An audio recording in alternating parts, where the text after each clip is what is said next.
जी अस्सलाम वालेकुम जी।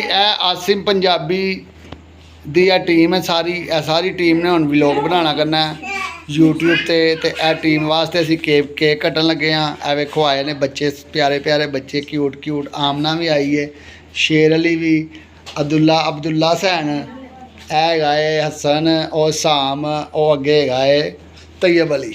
सारे बच्चे आए ने। माशाल्लाह टीम है। वेखो शरमान डे ने जिवें आहो वेख के हैं।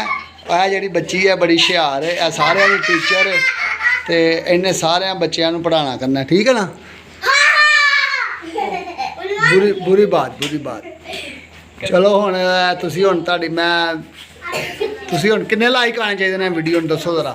1 मिलियन 1 मिलियन 1 मिलियन आने चाहिए ने ते प्यारे प्यारे कमेंट भी आने चाहिए ने। कहो फिर तुसीं कहो ना। Like share comment subscribe bell दबाओ। ओके अल्लाह हाफिज़, अस्सलाम वालेकुम।